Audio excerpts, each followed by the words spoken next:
There are a set of rules in communication, in parenting, which can guide us to produce brilliant results in our efforts to bring up our child. These are simple guidelines. Doesn't take too much effort to practice, a little alertness and a little awareness to practice.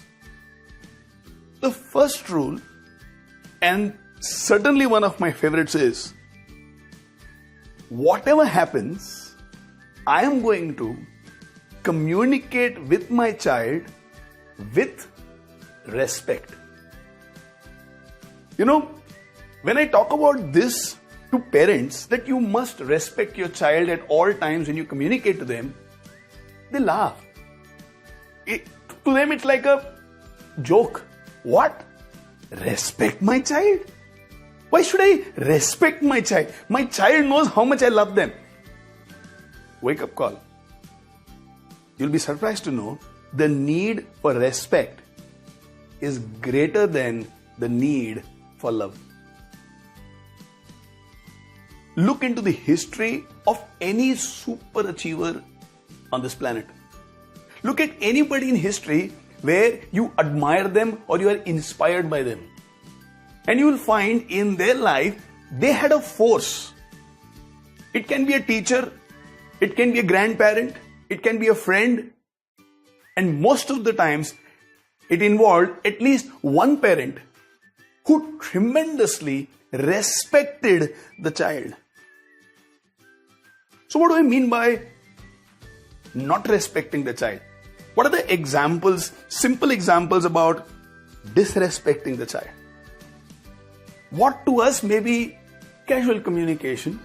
What to us can be matter-of-fact statements.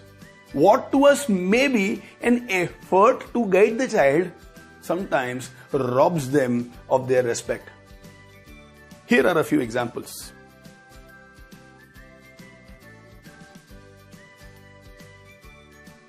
My child comes back home. The friends did not treat the child properly when the child was playing. As the child enters home, she is a little sad. She helped her friend when the friend was in need. Today she needed a little help and that friend just turned her back on her. So she comes home a little sad. I've seen parents look at the child and say, "You are always sad. Why do you play with these children? I've told you so many times don't play with them. You don't listen to me only." To us it is guiding the child. To the child it is intense disrespect. A guest has come home and the child wants to play with the guest. So the child brings, let's say, a new set of toy drums which the child has been given. And it shows to the guest. And obviously in the process, some noise is made. I've seen parents get upset with the child. How many times I've told you, don't bring this outside, play inside your room, don't disturb us. And then very subtly threaten the child also. From now onwards, this uncle is not going to like you. He's not going to take you to his home. He will tell everybody how bad you are.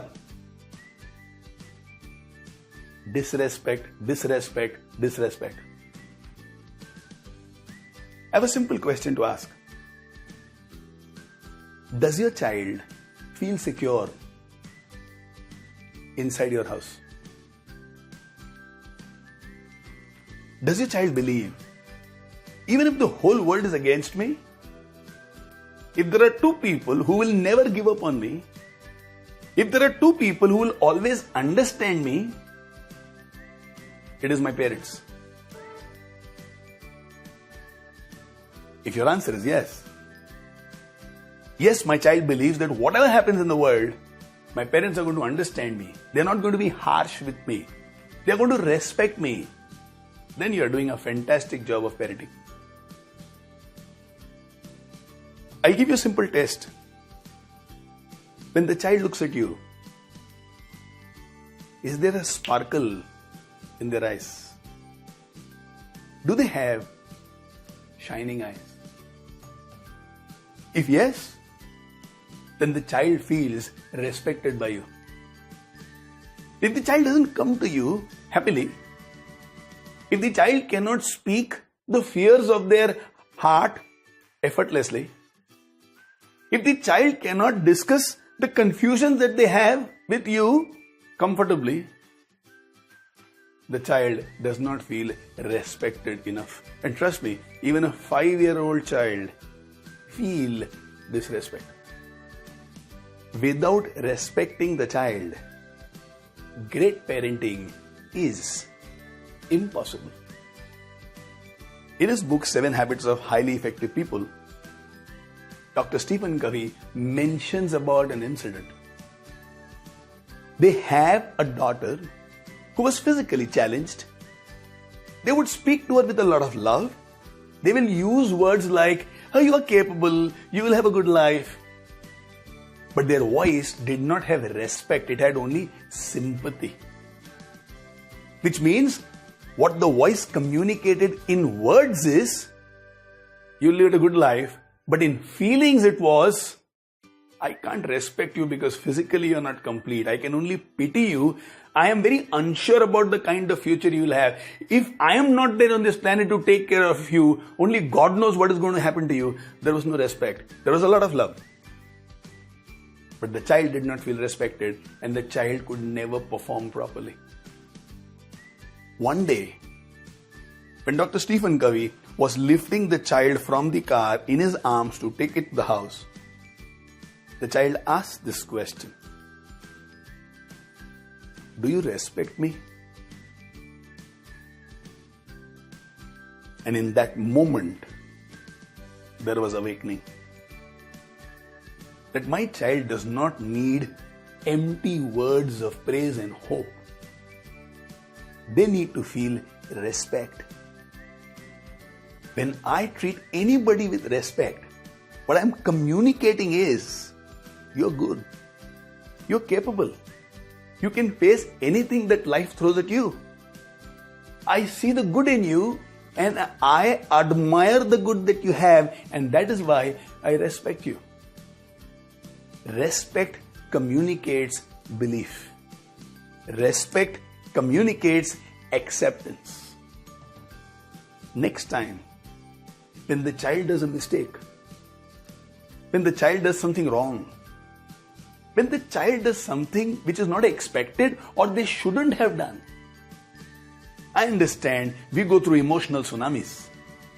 We get very concerned. Sometimes we may even panic. But you want to bring the child back on track. You want to lift them. You believe that they should get out of whatever has pulled them down. In your conversations, in your communication, ensure that there is loads of respect.